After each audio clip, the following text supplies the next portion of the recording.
Good evening, everyone. It's so wonderful to see all of you here.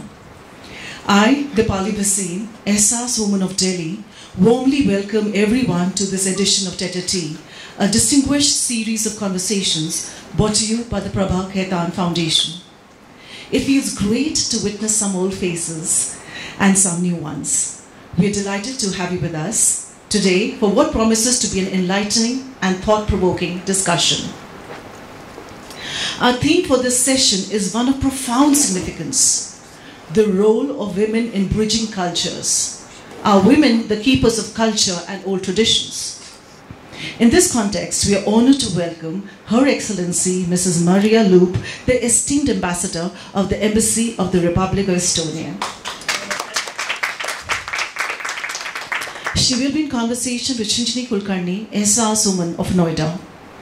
Today's event is in association with Shinjini Academy of Fine Arts and Culture and the Connaught IHCL Selections as venue and hospitality partner with the untiring support of Ehsaas Women of Delhi. Before we embark on this intellectual journey, allow me to briefly introduce Tete-a-Tea and the Foundation. This series is a brainchild of the Prabha Khaitan Foundation. Tete-a-Tea is a platform where we engage in meaningful dialogues on a particular subject with the conversationalist. A select and eminent audience soaks in the narratives, bringing luminaries from various fields to share their wisdoms and perspectives. A little about the foundation. Based in Kolkata, Prabha Khaitan Foundation is dedicated towards socio-cultural welfare and humanitarian causes. For the past 4 decades, the organization has been dedicatedly working towards promotion of literature, heritage, and culture for nearly 50 cities pan-India and abroad, with a network of committed volunteers and associates. To create awareness in the community, we uphold one pressing issue every month. This July, the music of the month is a tribute to Punjabi folk music. I mean, if you all received the invitation cards, you would have realized. The music is conceptualized by 3-time Grammy Award winner Ricky Cage. Dhols, joyful voices, and chants come together for an energetic Bhangra Punjabi folk-inspired fusion piece. Allow me now to introduce our prestigious guest for the evening, Mrs. Marje Luup. Marje Luup joined the Foreign Services in 1996. She has worked at Estonian embassies in Helsinki and Stockholm as an economic diplomat and deputy head respectively between 2003 and 2010. Marje Luup headed the Development Cooperation Division of the External Economic Policy Department at the Ministry of Foreign Affairs, and from 2004 to 2010, she was also Acting Director General for EU Development Cooperation. Between 2013 and 2023, Marje Luup was the Director General of the Administrative Department at the Ministry of Foreign Affairs. As the Estonian Ambassador to India, she is accredited to Bangladesh, Nepal, and Sri Lanka. And now over to Her Excellency. She would like to say a couple of words. Checking. So, good afternoon, namaste, or tere, as we say in Estonian. It's a great pleasure to be here, and I'm absolutely thrilled that there are so many of you. So, what can I say? The interest towards Estonia and India is only growing, and I hope that today's discussion is going to give you new impressions, new knowledge, and also maybe the desire to go and really travel to Estonia and discover our beautiful Nordic small country. We have a small video as well, simply to visualize the country we are going to talk about and a little bit of the culture as well. Not a long one, 2 minutes and 31 seconds. So let's start with the video, then we can continue.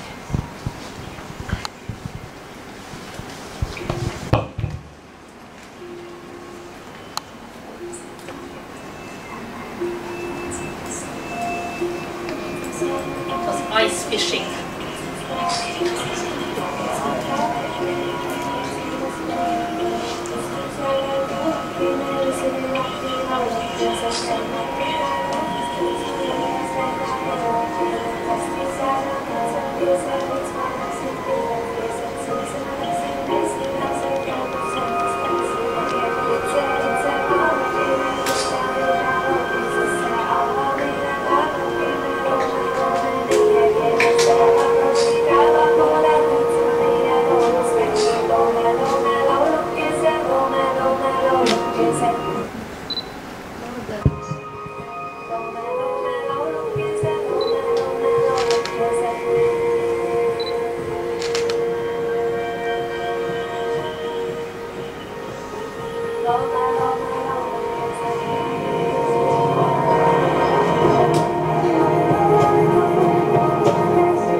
I hope you like what you see, but it's meant to be a conversation.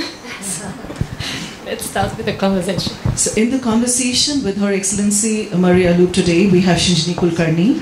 Shinjini is an accomplished professional in her domain of work and is also a literary enthusiast, a language aficionado, and an Ehsaas Woman of Noida.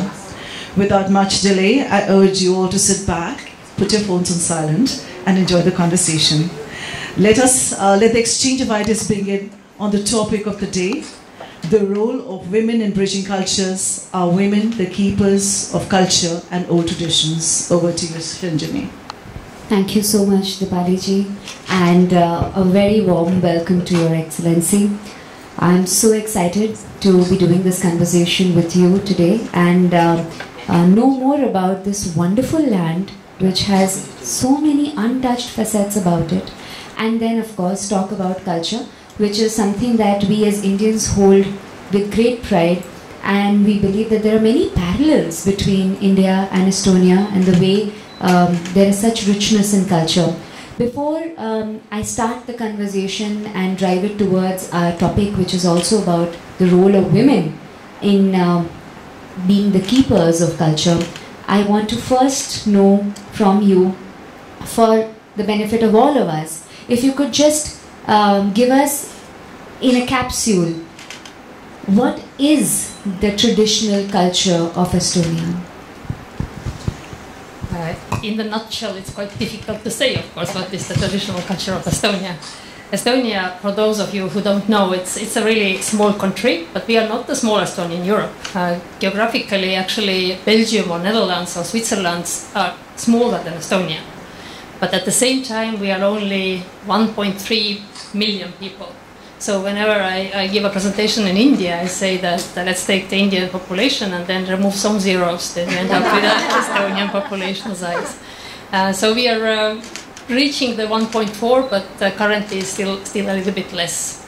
So very few people in quite a big space of land, meaning that there is a lot of nature, there is a lot of also wild animals still existing in our nature. And the historians say that the Estonian tribes have been living in this location more than 11,000 years. So it's a long time, and one of the longest inhabited parts of Europe in this regard. And quite certainly what has kept the Estonians in this location and also being Estonian really during all those centuries, it's the culture. And culture including then certainly music. Without music, the Estonian culture as we know it nowadays wouldn't exist. Music is extremely important in our lives.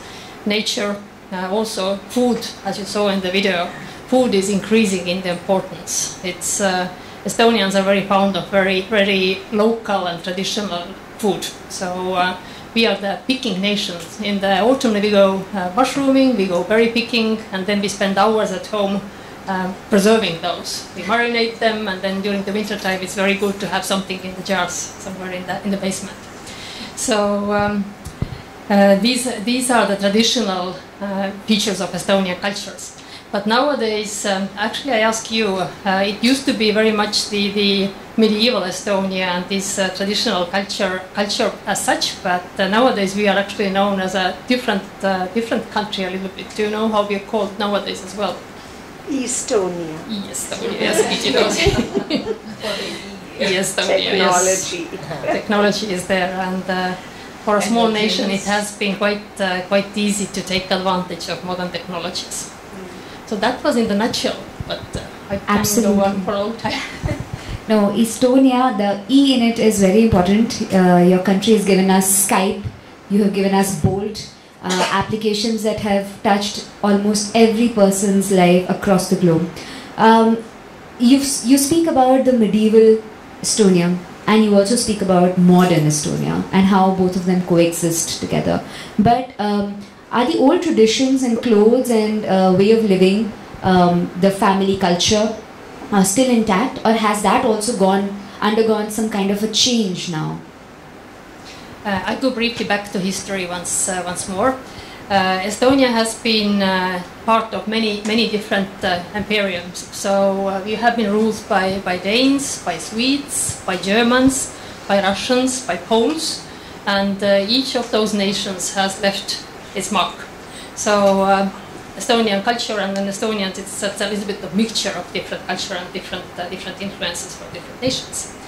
And throughout all those centuries, Estonians have been trying to keep the traditional culture alive. We gained our independence and declared the first Republic of Estonia in 1918. We were able to be independent a little bit more than for 20 years. Then the Second World War started, and we lost our independence again. And then more than 50 years we were part of the Soviet Union. And when Soviet Union collapsed in the beginning of 90s, then 1991 we declared our independence. And this was the time when we started even more to find our traditions and our cultural heritage. In comparison to some other Soviet Union or countries which were part of the Soviet Union, we have been very lucky because we had Estonian schools. In our schools, our children were taught in Estonian. We had to study Russian as well, so I started to study Russian from the second grade, but mainly the education was in Estonian. And it was also possible to preserve our culture, which was not the case in some other countries. And I think we are going to discuss it a little bit more detail later, but we were able to keep also the tradition of our song and dance festivals alive, which has a huge importance in Estonian cultural life. So coming back to the families and honoring the traditions, yes, the traditions are there, and it is very important for Estonian families to have those traditions. I am today wearing one of the traditional dresses. We have hundreds of them because each country of Estonia has a different one. My skirt is a little bit untraditional because usually the stripes are rolling this way. I have a small video on the Song and Dance Festival as well, then you can see more about those beautiful costumes. But I'm really jealous of you because you are wearing your beautiful saris on a daily basis. Basically every day I see you in saris. We are wearing our traditional clothing only on festive events. Probably this is not going to change anymore because it's 100% wool. It's quite warm and quite heavy, and it's not so comfortable to wear. I know that you will say also the same about saris. It's not also so comfortable maybe, but you still do it. In our case, we take it out during the festive events like Dance and Song Festival. It might be birthdays, it might be some festivals. This is the time when we are using it. But what we are doing, we are also keeping it as a tradition. So these traditional clothings are going from mothers to daughters. And the same goes also to the tradition of making those. Many Estonian women go to specific courses in order to learn how to make it, and then they make it themselves. Starting from the fabric, they are weaving it themselves. It's possible to do it. There are still places you can do it. And embroidery as such, this is already the easy part. I have not made this one. I bought it. So it takes a long time, and because it's such an effort, then people are really cherishing those traditional costumes. And people are also trying to give these traditions to the next generations, meaning also how to do these embroideries, how you connect these traditional clothing to different parts of the country, how to use it. You also have to know how to use it, because if a very serious folk tradition specialist would see me now, they wouldn't be happy, because as a married woman I should have a head coverage. I don't like head coverages, so I don't wear it. And I should have an apron. Actually, there is also a white apron. I have it, but usually I don't wear it as well, because it covers the beauty of the skirt. So I like to keep the skirt as it is. So it's not fully intact, but more or less. So, and traditional clothing is very important also for men, because also each county has specific traditional clothing for men.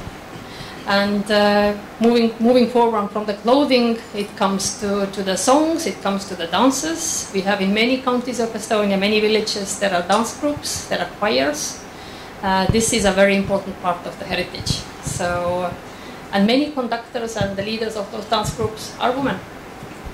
I can't say that it's only women, because there are many famous conductors also who are men, but somehow these traditions are kept alive by women. And it's mainly women who are dealing with these traditions. Oh, wonderful! That's brilliant to know. You briefly touched upon the song and dance festival, and I wanted to bring us back to that part. As Indians, we take great pride in our freedom struggle and how it was predominantly non-violent in nature. There's a very interesting aspect to your own freedom struggle, where song and music played a huge role. If you could tell us about it, and tell us how that tradition has now continued, and in what form do we see it today? Song and dance festival started in the 19th century. So 1869 was the first one. It was the song festival, and then slowly it turned also over to the dance festival. And we have a specific location built for the festival. Usually we have around 100,000 people participating, and 40,000 people of these participants are singing. So it's a huge choir. It's an experience. You will see a little bit in the video, but actually, if you are on the location, it's kind of feeling of unity, feeling of traditions, feeling of history. And we consider the continuation of this tradition very, very important.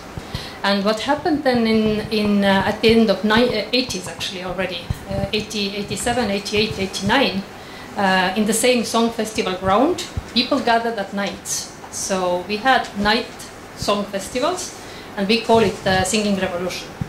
So in our case, there was no bloodshed. In our southern neighboring countries, there were some victims as well at the time.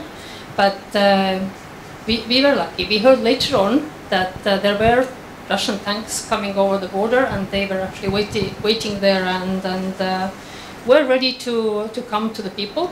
There were also hundred thousands of people coming to the Song Festival ground, but luckily it didn't happen.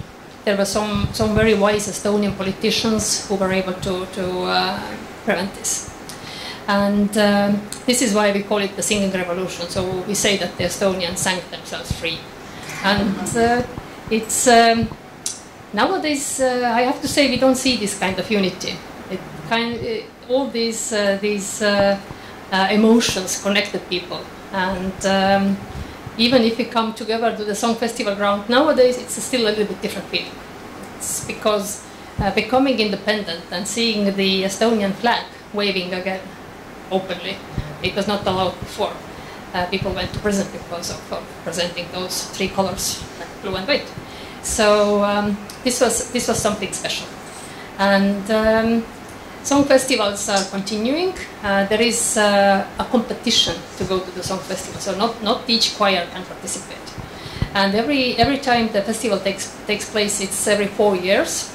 We are trying to bring also the choirs from all over the world, because we have many Estonians who are living abroad, especially after the Second World War, also after the first one, but especially after the Second World War, there are many Estonians who went as refugees to other Western European countries, but also United States, Canada.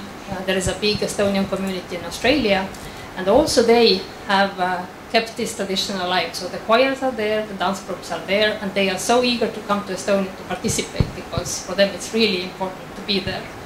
And they come, participate, are of course extremely happy to be there. But in addition to Estonian choirs from all over the world, we have also brought other nations. We have had Japanese, Southern Koreans. I don't think we have had an Indian participation so far. So if you know some Indian choirs who would be able to participate, let me know. But yes, from Southern America we have had participants. It's a very nice event. Maybe we could take a look at it.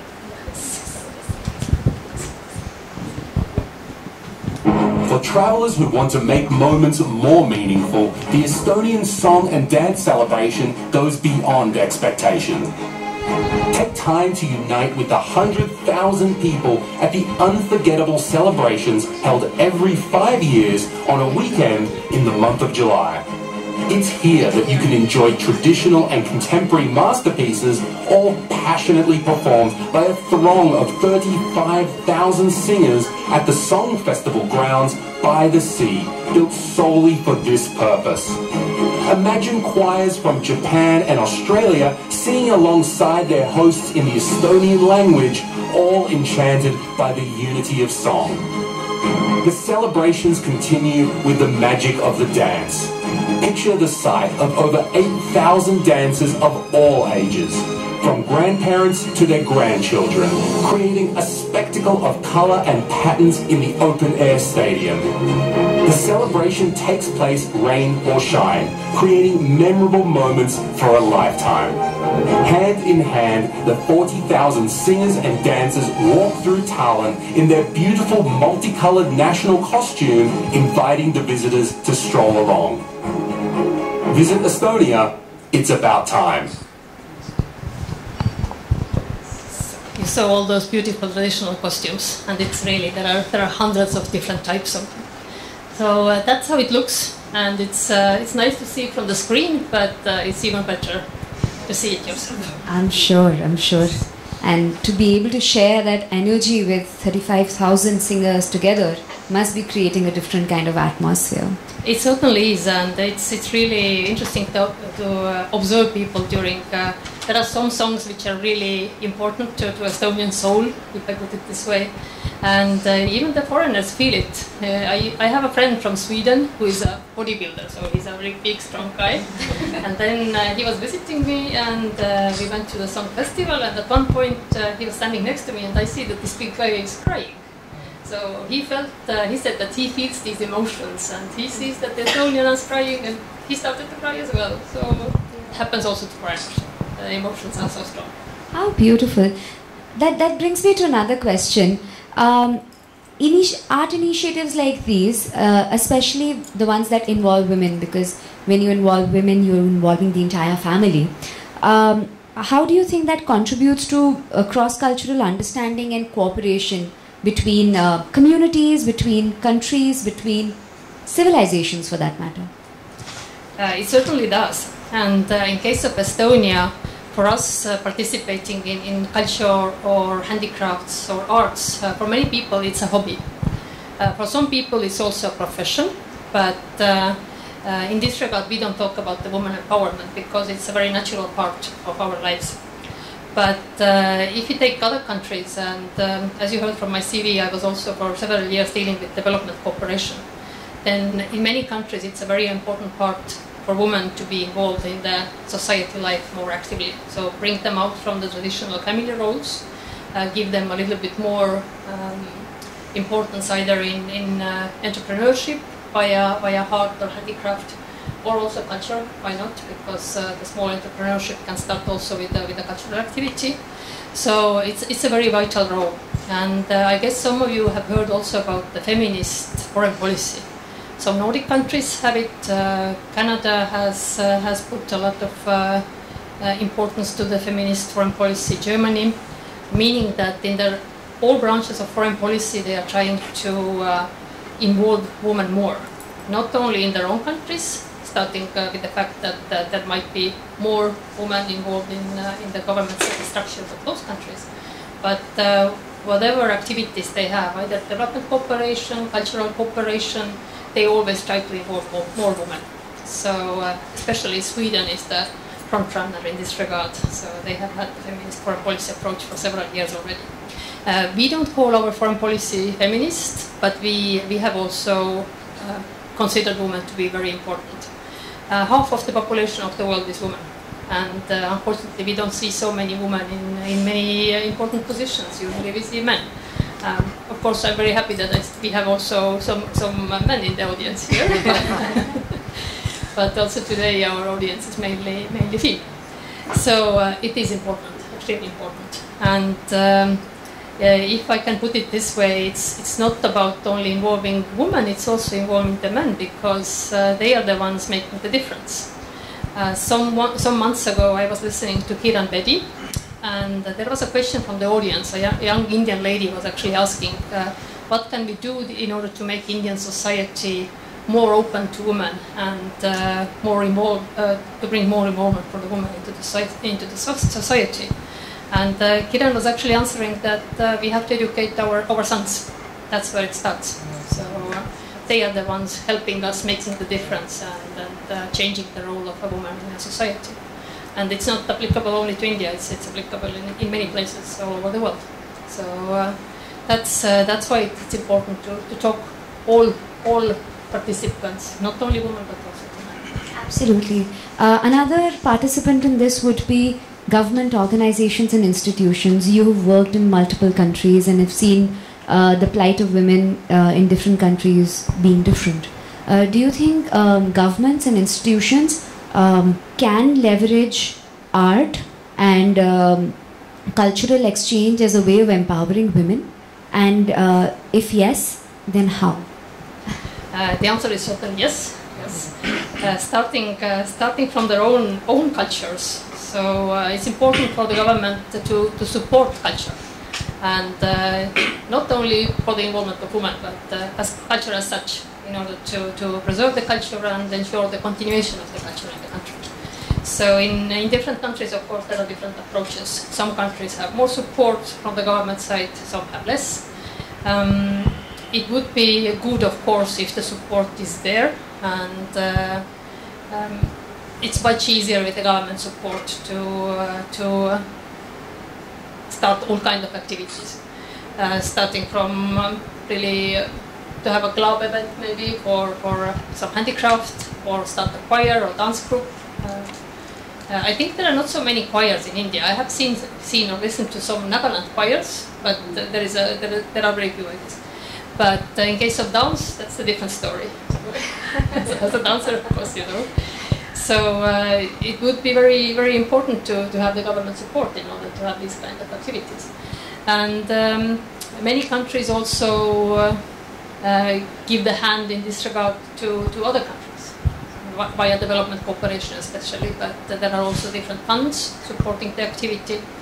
And in this regard we are also hoping to cooperate with your foundation. So let's see, maybe we are able to bring some cultural context to our cooperation as well.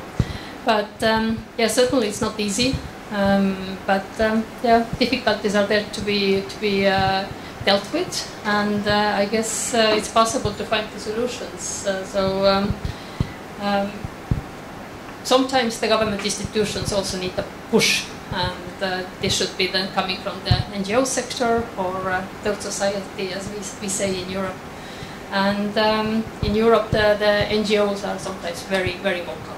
So they try to be heard, and sometimes they also make sure that they are heard and they make a difference in government policies.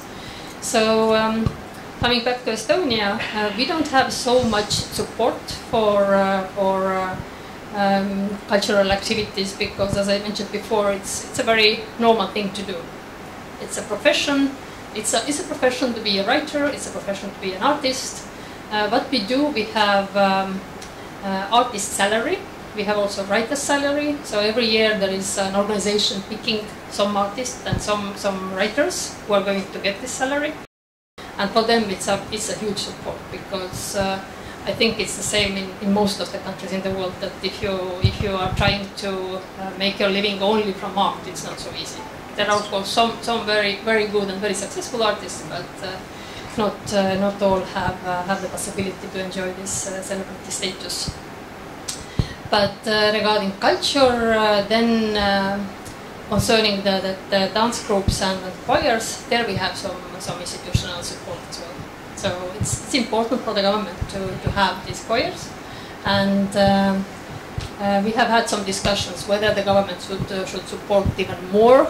For example, the conductors, should they get a salary from the state in order to be more involved? Very often they might be teachers, for example, and they are conducting the choir just next to their everyday job, and they are doing it as a volunteer job. So maybe it would be easier for them, maybe it would be better for the country if there is more support from the government as well. So there are some challenges. Right. But I wish there were some Indian officials in the audience listening to the part that artists are getting salaries. It's a dream, I say. I also feel if I was to draw a parallel between the Indian culture and Estonia, women for the longest time were not allowed to participate in dances. It was seen as a completely male domain. It was also not seen as something a righteous woman would do, to dance in front of other people with the intention of entertaining. It changed with time, of course, with different rulers in India. Things kept changing, but it is only after independence that women truly were able to take their space and become some of the biggest names in Indian art and culture with the respect that they deserved. And then, of course, they played the role of being the torchbearers and the bearers of culture and history. Has there been such a parallel in Estonia as well?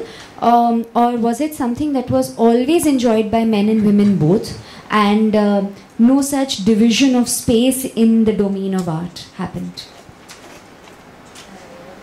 We have had a similar experience, actually. The same song festival. In the beginning it was only male choirs allowed to participate, and the women choirs were allowed to join only in the beginning of the 20th century. So it was the case.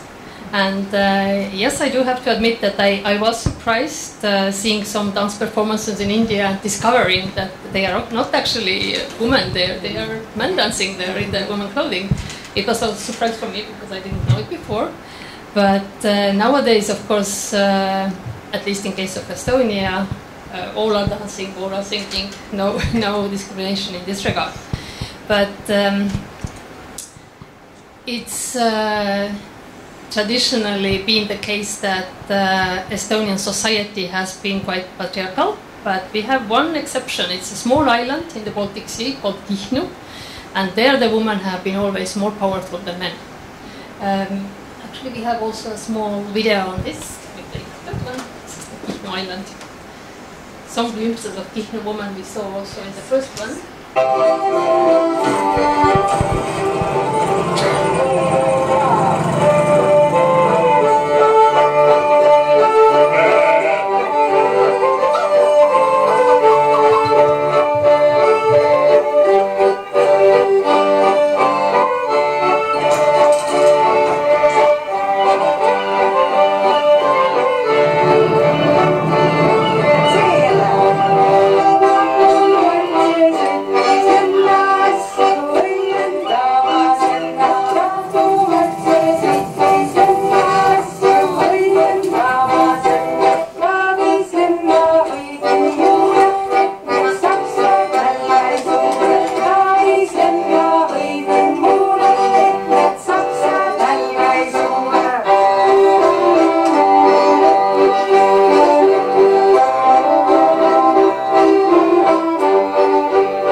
This island is also a little bit specific because I said before that we are not wearing our traditional clothing every day, but on Kihnu Island, those ladies do.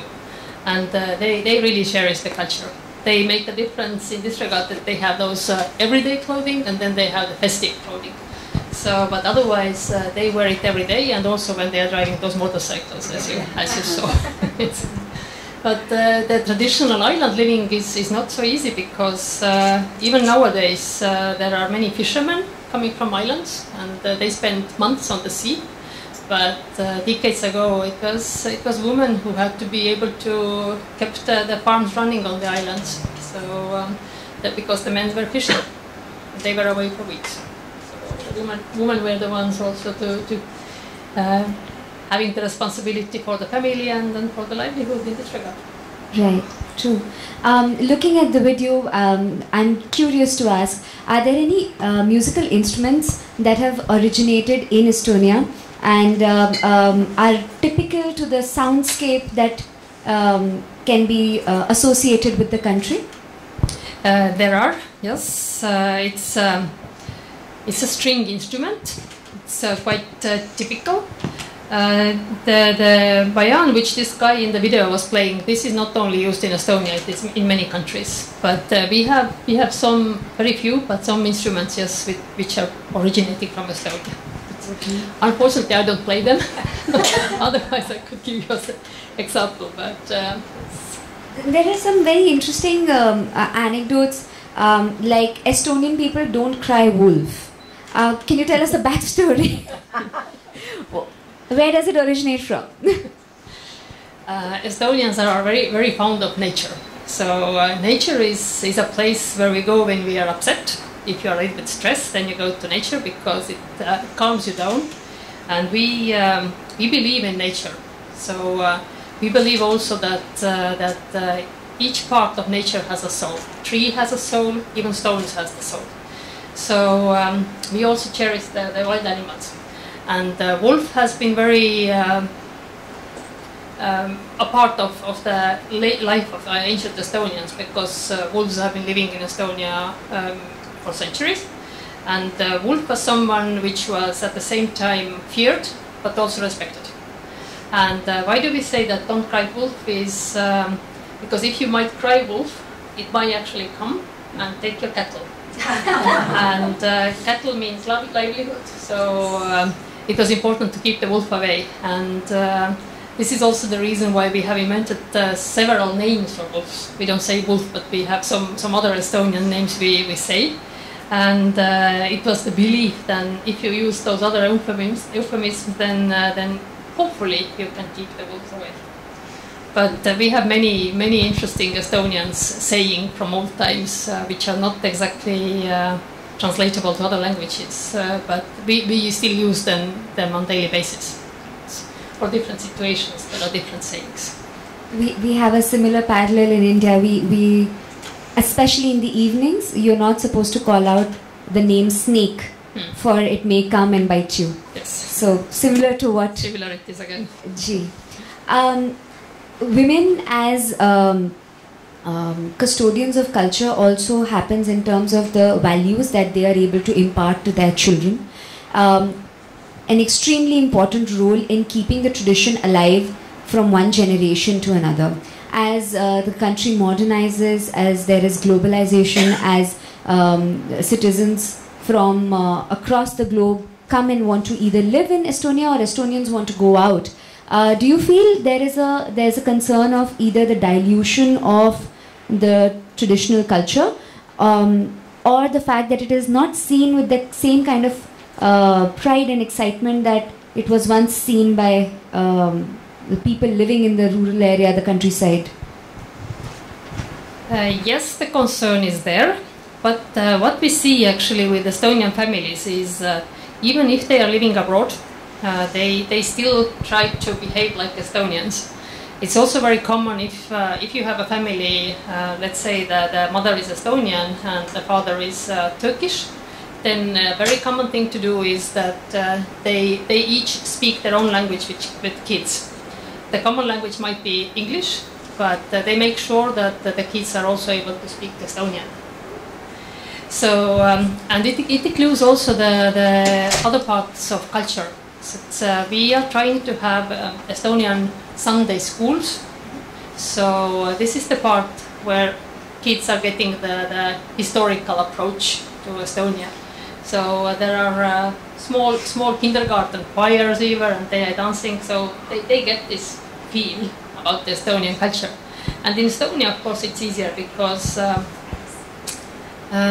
in choirs, kids usually start to sing from first grade, so they are then 7. In kindergarten, usually we don't have the official choir, but they sing a lot. And with dance, dancing is quite common in kindergarten already. It's quite nice to have those small kids in their traditional clothing because they are also wearing the traditional one. And besides this big song and dance festival, we also have the youth one. And this is the one where the kids are able to participate because for the big festival there is not so much space, so they are not able to participate every time. But it's very common for an Estonian family to make sure that the kids understand what the Estonian culture is, and they pay a lot of attention to that. Sure. As an Estonian woman, if there was one cultural habit or tradition that you would like to gift to India, what would that be? I would like to say sauna. Yes. But yeah, there is a problem that probably in the hot climate sauna is not so nice as it feels in the Nordic part. Yes. Sauna is a very important part of our life. It's as I said, we are 1.3 million, and I think the latest counting was that we have 100,000 saunas in Estonia. Wow. So it's very common that when you have a house, then you also have a sauna. And during the cold winter months, it's a very nice thing to do. And what we usually also do is quite often you have saunas in the countryside, and then after the sauna you jump into the water. It's preferably it's a lake, which is just next to sauna, and it happens also during the winter time.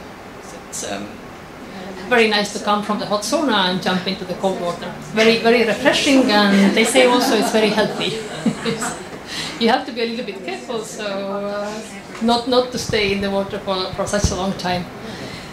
But it's a nice tradition, a nice thing to have. Finns have the same, Sweden also, and we have been discussing actually with some Indian business people to bring it into the mountainous areas where it's colder, and especially when there is snow. Then sauna would be quite usable. So. And traditionally, sauna used to be the place for having the rest for a soul, as we say. Babies were born in sauna. When there were travelers coming, they got a bed place in sauna. They were able to stay there for a couple of nights. So sauna has played important role in the traditional life as well. Wow, that's really interesting. I'm sure at least the certain states of India, which has the Himalayas running through them, they would quite enjoy the sauna. I'm not so sure about Delhi really. It's one walking sauna in itself. With 45 degrees, I didn't miss sauna either. It is a natural sauna. Yes. Now it's even more natural sauna because of the humidity. Yes. I had the opportunity of reading about Estonia a little bit as I was preparing about the conversation, and I'm enchanted by the beauty, by the untouched foliage and forests, and the fact that 98% of your river water is drinkable. It's a dream in India, and I'm really excited to visit your country.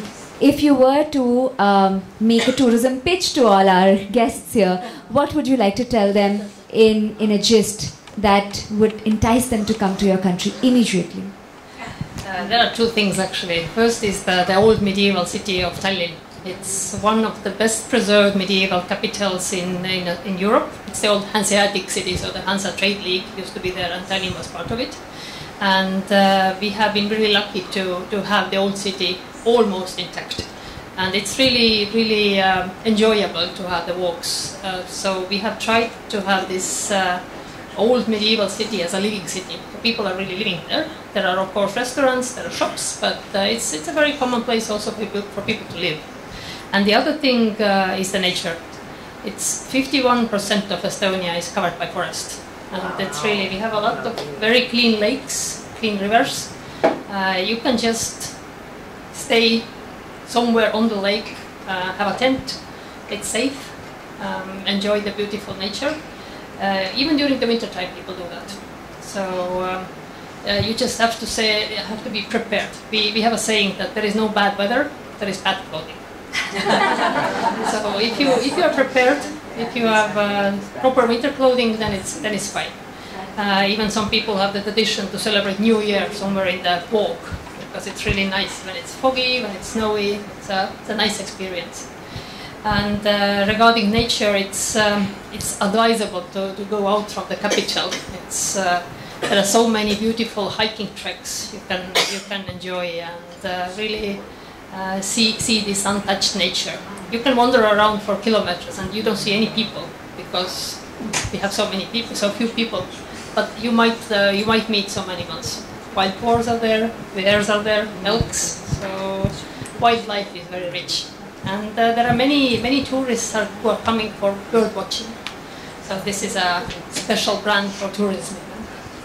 You come, you stay somewhere in the nature for a couple of days, and you observe the birds. Very relaxing. Thank you so much, Your Excellency. It's been, I feel personally that I was able to visit the country, understand its culture, right sitting here, and I can't wait to go there and witness the beauty in person. With your permission, I will open the floor for some questions. If anyone from the audience wishes to ask ma'am any question. Hello, I'm Gunjan and I'm a chef. So my question to you would directly be related to the food. So what similarity do you find in Estonian food and Indian food and the culture? And have you experienced the different foods of India? Yes. Yes? Yes. Okay, good. So do you find there is some similarity, or do you find that, oh well, this reflects your country, or our culture is similar to yours in whatever way you feel? Similarity is certainly that we are both using quite a lot of local ingredients. So the vegetables are there. We make good use of those. But of course, if you go to Estonia, then you are going to miss the spices. Stranger, did you Probably go to that's any all over Indian Europe. restaurant? No, because Indian food is a little more sharper than the European cuisine. Little more, yes. Yes? Little more. You know, even if I ask the Indians who have been to Indian restaurants in Estonia or in other European countries, they say that it's not the same because the spices are not there. Yes, It's kind of the Europeanized Indian tastes already. But Estonian kitchen in comparison to Indian one is a little bit boring. We have a lot of influence from German kitchen. So it's... I come again, what did you say? A lot of influence from? German kitchen. So it's a lot of potato, cabbage, sausages, different meat, little bit too heavy occasionally. But nowadays the kitchen and the cuisines, different cuisines have developed. So for last 2 years now, we have been included into the Michelin guide. There are several restaurants in Estonia with Michelin stars, and the chefs try to be very innovative. And another interesting thing which has been also developing now during the latest years is the zero waste in the restaurants. So they try to use everything, even potato peels. So they are able to find some ways to use those, and these dishes are really delicious. So you wouldn't say that you are eating potato peels. And many people are also coming for the food because the kitchen is interesting, and there are many good restaurants. But you can find also traditional Hanseatic food. Even in the old town, we have a couple of restaurants who are trying to serve the medieval kitchen, and they have made a show out of it. So with all the traditional serving and maybe some songs and very familiar conversation with the waitress. So it's a little bit different experience again. But worth to try. Wonderful. Could you tell us about the more important part, the drink? I know that Ritu's magazine once had an article on all the wonderful liqueurs. You have very good liqueurs in Estonia, and we have tried them. True, and What some would you Estonian. recommend? What should be the first one we drink on landing?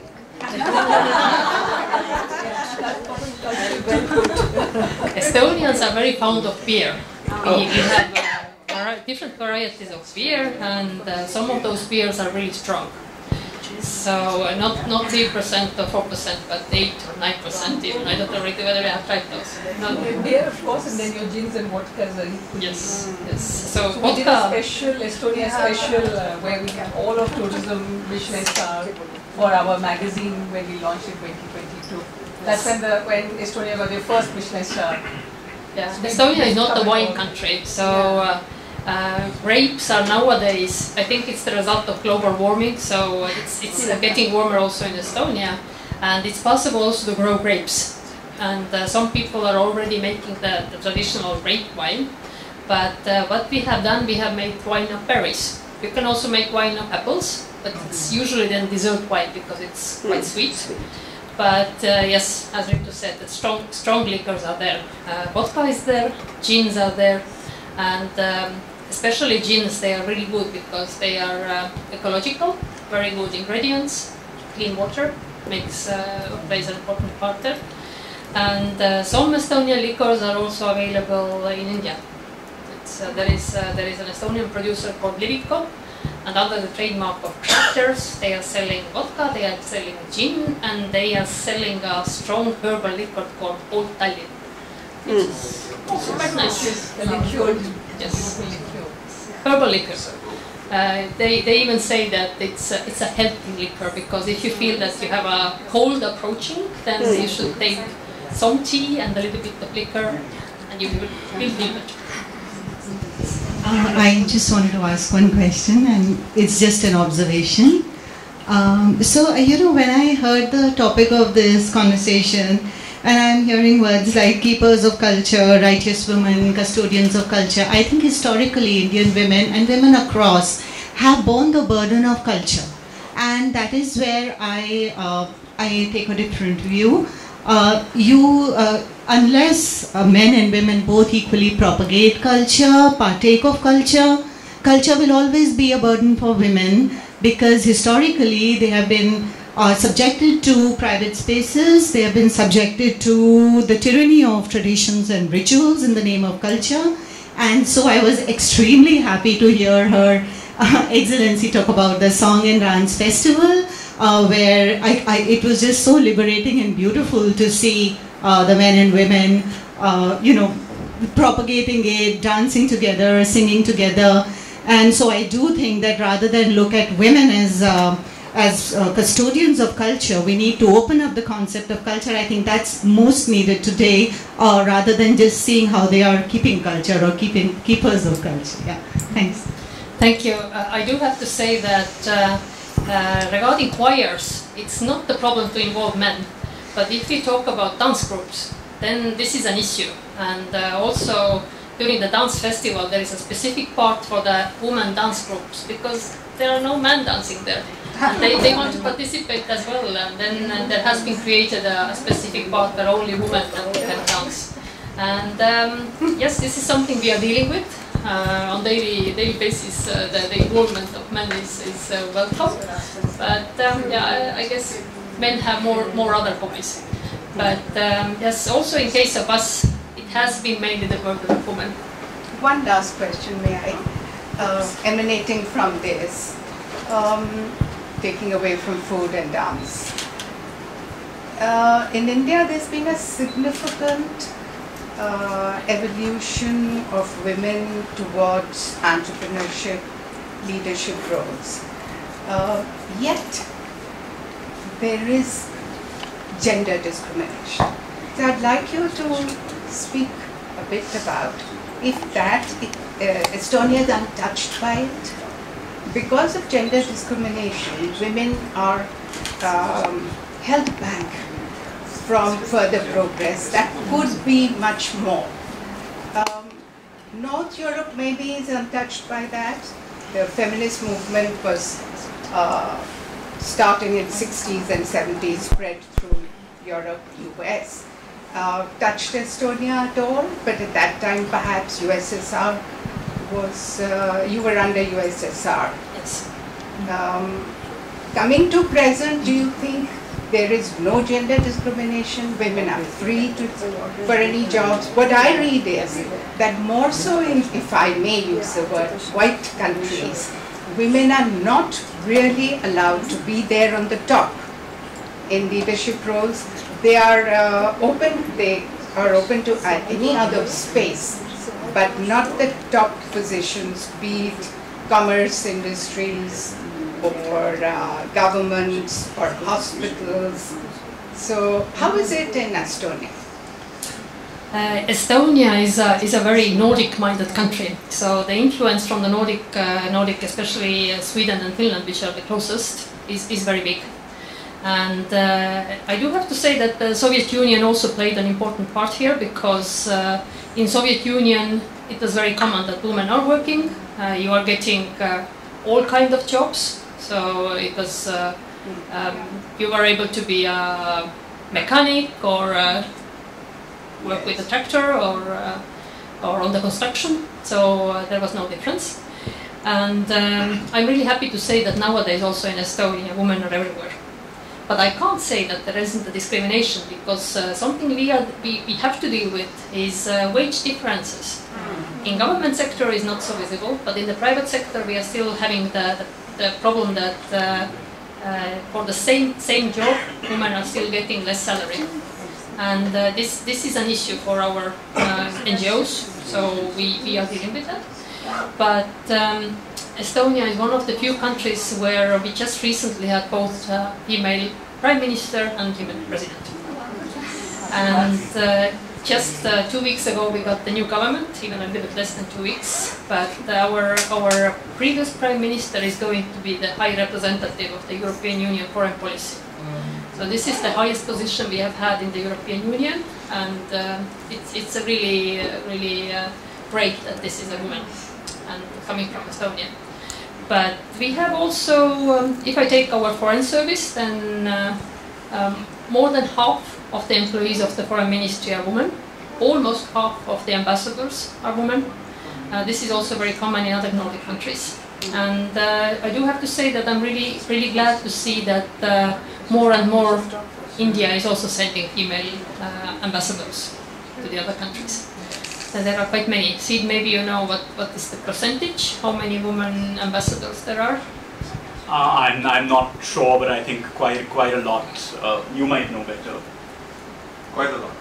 In proportion 25-30%. in proportion to the seats in the parliament? In proportion to the... No. So that means very less. So that means more. So I have a More question. than parliament. One last question before we close the session, please. So I have a question regarding education.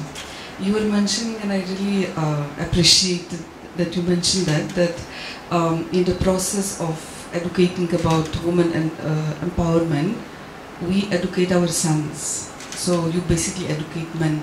How Estonia or the government, how is the programs created? How does it reflect in the education at schools, or if there's any differences which you see in European countries and Estonia? Having said that, also that I think Estonia is one of the best countries where education is So I just wanted to ask this. Thank you. Yes, it's not so easy task to have the gender equality everywhere in the schools, but we have included it into the programs. So it's in the school programs, and we have also a specific government position for gender equality.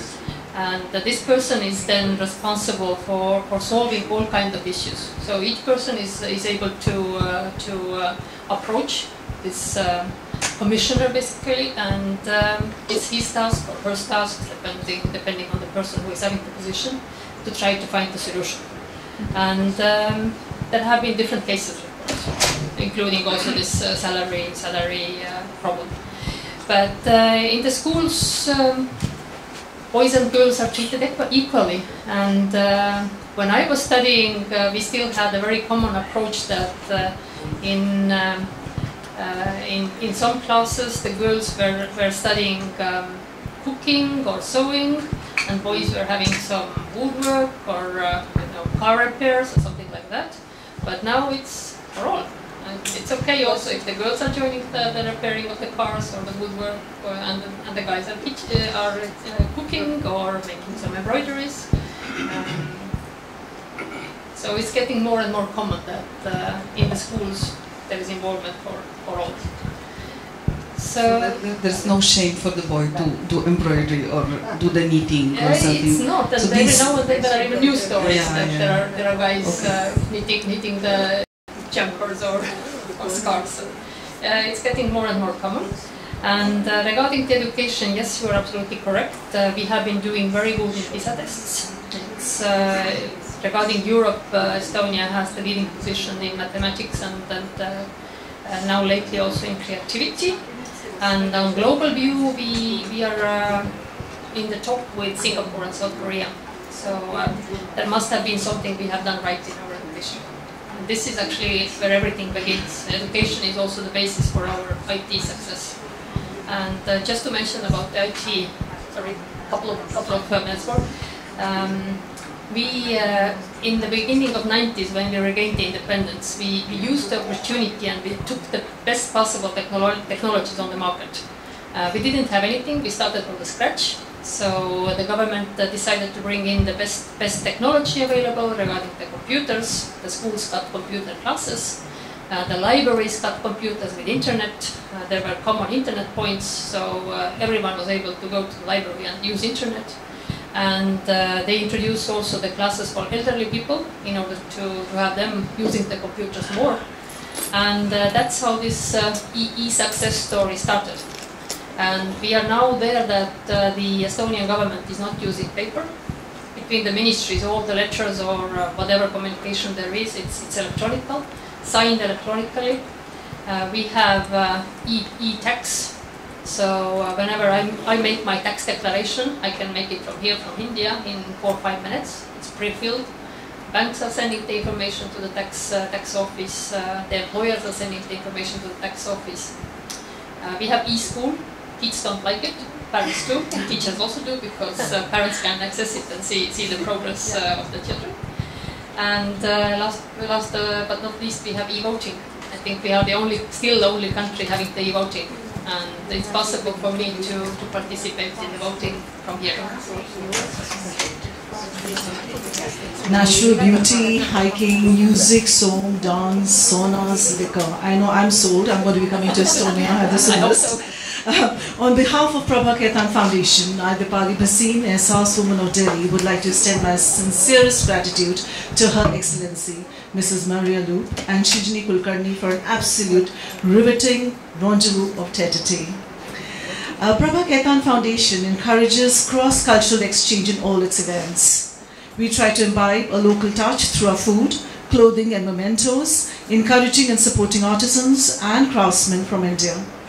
To felicitate the author and the conversationalist, we have a giveaway of a chicken curry stole. Chicken curry is the signature handloom of the city of Nawabs. It is a traditional and royal textile decoration style that has become a global trend for fashion enthusiasts. Lucknowi chicken curry needlework embroidery is a regal fusion of fashion and elegance. Tale of Lucknowi chicken began as a white-on-white embroidery, but has evolved as a special fashion embroidery and a much-loved fashion statement, appreciated for a simple yet refined look. May I now request Chandni Chopra, Ehsaas Woman of Agra, to come forward and felicitate Mrs. Marje Luup.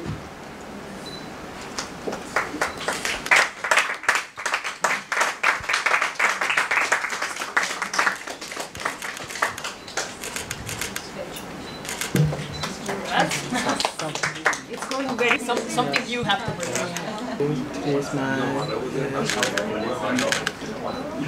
Thank you. Thank you. I take this opportunity to thank Associate Shinjini Academy of Fine Arts and Culture and the Connaught IHCL Selections and Ehsaas Women of Delhi. A heartfelt note of thank you to the audience for making the time to come here this evening. Your gracious presence made the session all the more special. Thank you everyone. Good night and see you next time.